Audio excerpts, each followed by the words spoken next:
Spicy delights. നല്ല സ്വാദിഷ്ടമായ മുളക് ബജിയുടെ റെസിപ്പിയാണ് ഞാനിന്ന് നിങ്ങളുമായി ഷെയർ ചെയ്യുന്നത്. അപ്പോൾ നമുക്കൊന്ന് കണ്ടിട്ട് വന്നാലോ എങ്ങനെയാണ് മുളക് ബജി തയ്യാറാക്കാമെന്ന്. എങ്കിൽ വായോ.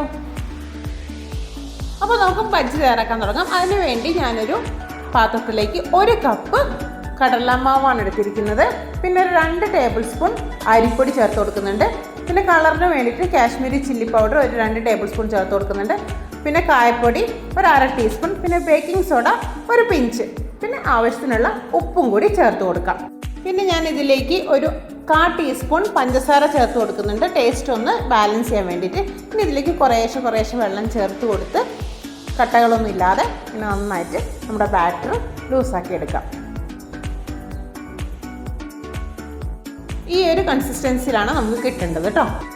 ബാറ്റർ റെഡി ആയിട്ടുണ്ട്. നമുക്കിതിന് മാറ്റി വയ്ക്കാം. ഇനി ഇതിൻ്റെ മെയിൻ ഇൻഗ്രീഡിയൻ്റായ നമ്മുടെ മുളക് നന്നായി കഴുകി വൃത്തിയാക്കിയതിന് ശേഷം നടുവ് കീറി അതിലുള്ള സീഡ്സ് ഒക്കെ കളഞ്ഞതാണ്. എന്നിട്ട് ഇതൊരു ചൂടുവെള്ളത്തിൽ 10 മിനിറ്റ് ഒന്ന് സോക്ക് ചെയ്യാൻ വെച്ചിട്ടുണ്ട്. കാരണം നമുക്കിത് മാവ് മുക്കുമ്പോൾ കറക്റ്റായിട്ട് എല്ലായിടത്തും ആ ഒരു കോട്ടിങ് കിട്ടാൻ വേണ്ടിയിട്ടാണ്, ജസ്റ്റ് ഒന്ന് സോഫ്റ്റ് ആവാൻ വേണ്ടിയിട്ടാണ് അങ്ങനെ 10 മിനിറ്റ് ഹോട്ട് വാട്ടറിൽ സോക്ക് ചെയ്ത് വെക്കുന്നത്. ഓപ്ഷനിലാണ്, വേണമെങ്കിൽ ചെയ്യാം. ഒരു പാനിൽ സൺഫ്ലവർ ഓയിൽ ഒഴിച്ച് ചൂടാൻ വെച്ചിട്ടുണ്ടായിരുന്നു. ഇനി നമുക്കിത് ഓരോ മുളകും എടുത്തിട്ട് ഈ ബാറ്ററിൽ നന്നായിട്ട് ഡിപ്പ് ചെയ്ത് ആ നടു കീറിയ പോർഷനൊക്കെ നന്നായിട്ട് ഫില്ല് ചെയ്തിട്ട് വേണം ഫ്രൈ ചെയ്തെടുക്കാൻ. എണ്ണയിലിട്ട് നമുക്കിതൊന്ന് ഫ്രൈ ചെയ്തെടുക്കാം കേട്ടോ. പിന്നെ ശ്രദ്ധിക്കേണ്ട കാര്യം എന്ന് വെച്ചാൽ ഫ്രൈ ചെയ്യുമ്പോൾ എപ്പോഴും ഫ്ലെയിം മീഡിയം ഫ്ലെയിമിൽ തന്നെ ഇടുക. മീഡിയം ഫ്ലെയിമിൽ തന്നെ ഇട്ട് ഇത് തിരിച്ചും മറിച്ചും ഇട്ട് നന്നായിട്ട് ഫ്രൈ ചെയ്തെടുക്കാം.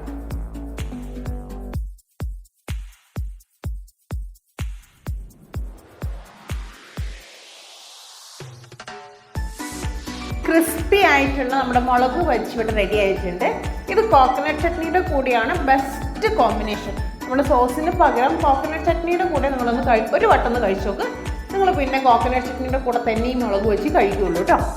നല്ല ചൂട് കട്ടൻ ചായക്കൊപ്പം നമ്മുടെ ക്രിസ്പി ആയിട്ടുള്ള മുളക് ബജിയും കൂടെ കോക്കനട്ട് ചട്നി ബെസ്റ്റ് കോമ്പിനേഷനാണ്. എല്ലാവരും ട്രൈ ചെയ്ത് നോക്കാം.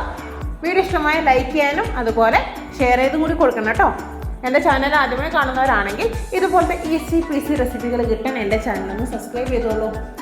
അടുത്തൊരു പുതിയൊരു വീഡിയോയുമായി നമുക്ക് വീണ്ടും കാണാം. ബൈ.